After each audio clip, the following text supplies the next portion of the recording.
Thanks, guys.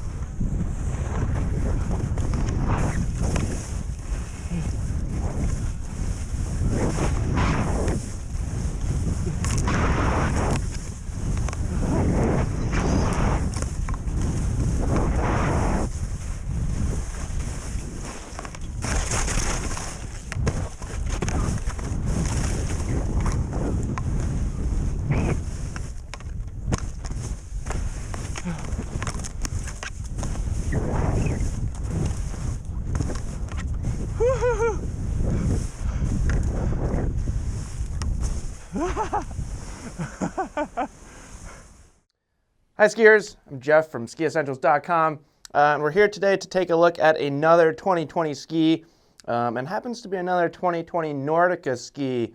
The reason why you're seeing some extra Nordica content from us this month is January is the Nordica Ski Happy month in our Ski Happy photo contest.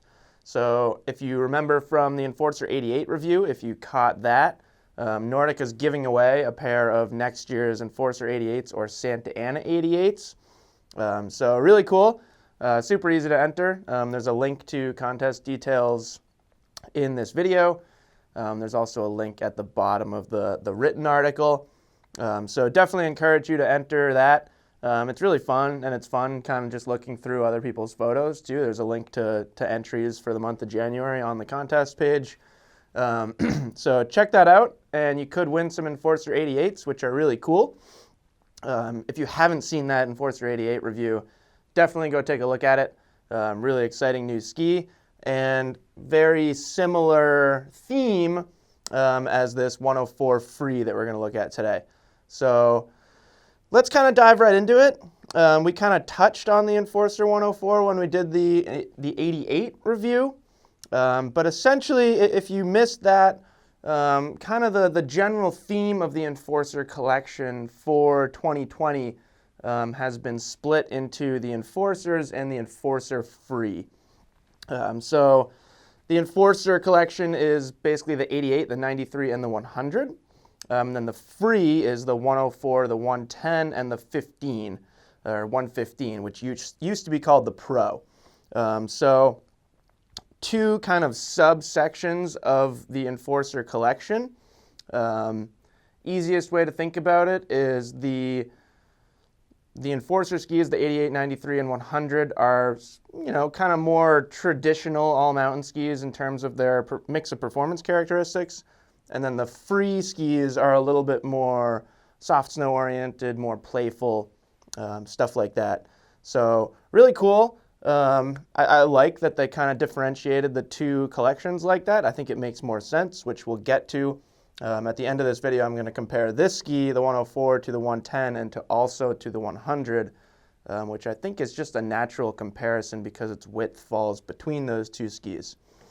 So that's kind of a bit of a summary of the 2020 Enforcer collection. We've skied this 104 for like over a month now. A lot of different staff members have skied it. We've gotten some different perspectives from different people. I personally have had it in a lot of different snow conditions, so really have been able to put it to the test. And let's kind of just summarize some changes. As we mentioned in the 88 review, the 88 and the 104, as the two new skis of the collection, they get some construction updates. So the first is their True Tip technology. If you remember, they removed some ABS plastic material and extended the lightweight wood core further into the tip. I really like that. I think it decreased swing weight. We're going to talk about that a little bit more, but I think that was a valuable change to this 104.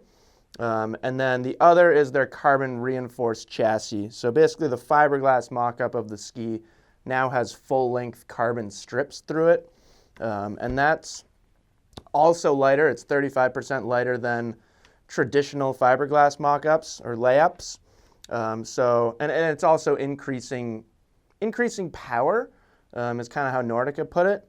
To me, it is powerful, but I felt a energetic, responsive feel that that might not be all there in the 110. The 110 is a great ski, but there are some differences between these skis.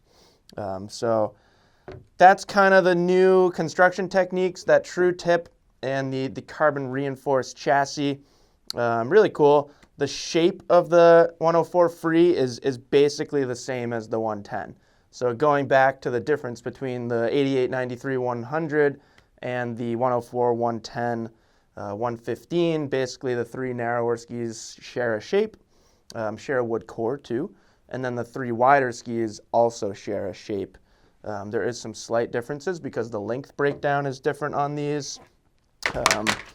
72, 79, 186, and then 191, which is a little bit different than what we've seen in the traditional or classic Enforcer models. But really the key here is the 104 has quite a lot of tail rocker, just like the 110 and the free. Nice long tip rocker too. That's kind of a trait of all Enforcer skis. But the difference is that tail shape, quite a bit different than the 100. And the flex pattern's a little bit softer too, but we'll touch on that at the very end of this video.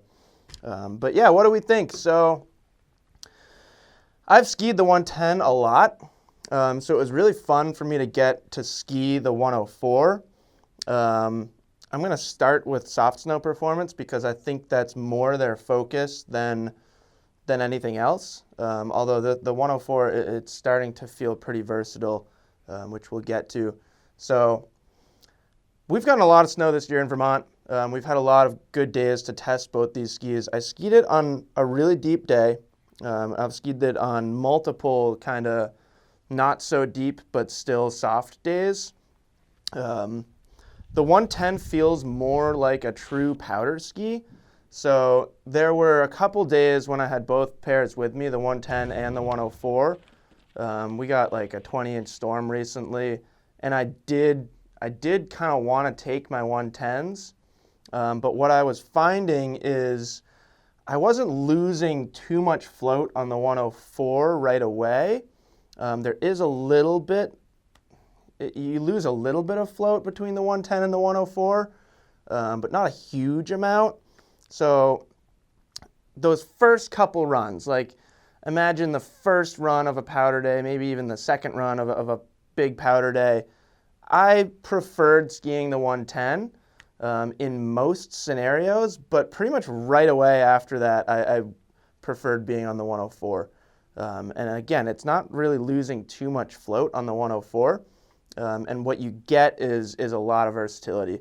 So when the snow got choppy, kind of what I was saying in the written portion of the article too is, here at Stowe, things get tracked out really quickly, so if you want to keep skiing fresh lines, you're kind of forced to go into tight trees. Whether I was skiing chopped up snow or whether I was getting into tight trees, the 104 was an absolute blast. I think the weight that they took out of the 104, if you were to compare it to the 110, it's more noticeable, the difference between the 110 and the 104, than the 93 to the 88, which I think makes sense because the 88, when you're on a ski like that, you spend more time kind of like driving the ski down the fall line. You're not as likely to like flick it around and pivot it as a ski like the 104 with the turned up tail. And I think because of that, what you want to do on a ski like the 104 or the 110, you notice that lighter swing weight. So it's also a little quicker edge to edge. So when I was getting into trees, I really valued the performance of the 104. I have a blast skiing the 110 too, but I did find that the 104 was a little bit quicker. I mean, it's what you'd expect. They took weight out of the tips and tails, they lightened the swing weight, and it's narrower. So of course it's quicker, but I think that's an important thing to consider when you're going through these skis. The 110 it blasts through crud really well. I think it stays a little bit more stable than the 104 if you're kind of like straight lining through choppy snow. But the 104 does it really well too. So that was really fun for me.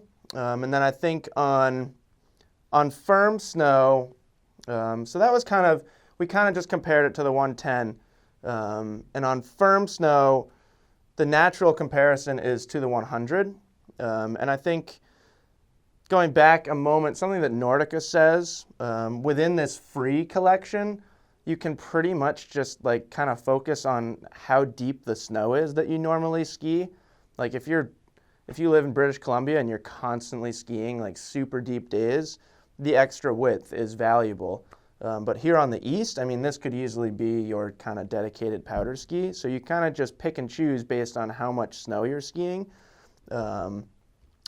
There's more of a difference between the 100 and the 104 than the 104 to the 110, in my opinion. And that comes from the shape. And between these skis, you can really focus more on your skiing style. So can the 104 carve turns on groomers? Absolutely. It actually does it really well. Like I said, it's noticeably quicker than the 110 edge to edge. The difference there is you get not quite as much power in the 104 as the 100, but you also get a softer flexing platform that's a little bit more forgiving and more playful. So for me, if say you're looking at an all-mountain ski in the Enforcer collection, and you want to do a little bit of everything on this all-mountain ski, and you want to be around 100 underfoot, your two choices are the Enforcer 100 and the Enforcer 104 free. And between the two, to me, you just focus on your skiing style. So if you're a more down the fall line charging type skier, really likes to drive your ski, the 100 is probably going to be a little bit more up your alley. The tail is stiffer, there's not as much rocker in the tail, so you get a little bit more power, like finishing a carving turn. But if you're more the playful, free ride type guy, I don't think the Enforcer 104 is going to lack any edge grip, any carving ability, especially for skiers that kind of ski in that style. So I think it really just positions itself as it's filling a gap in the line that like I didn't even realize existed until they made this ski. But there's a void between that Enforcer 100 and the 110.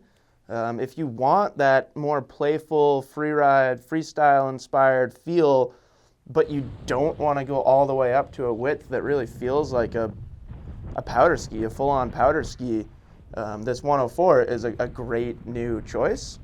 And I think a lot of skiers are going to at least consider it as their new kind of do-everything all-mountain ski. You know, I don't want to take anything away from either of these skis. The 110 certainly has its place, and the 100 certainly has its place. And also the 100, it's not a slouch in soft snow conditions by any means. We took this ski up to the top of the chin here in Stowe, so kind of above tree line, ungroomed, side country, back country terrain. And I was on these, and there were a couple people on 100s. The people on the 100s, they weren't like struggling. I think this ski just allowed me to be a little bit more playful. I think gave me a little bit more confidence because it was easier to kick that tail out. I think that's definitely a noticeable difference between this ski and the 100 is the ability to release the tail edge, especially in soft snow conditions. So yeah, definitely a valuable addition to this line. You know, like I was saying, it pretty much offers, or it pretty much presents, it's not a whole new level of performance. It's still very Enforcer-esque. You can tell, like we said about the 88 too, you can tell that you have an Enforcer on your feet.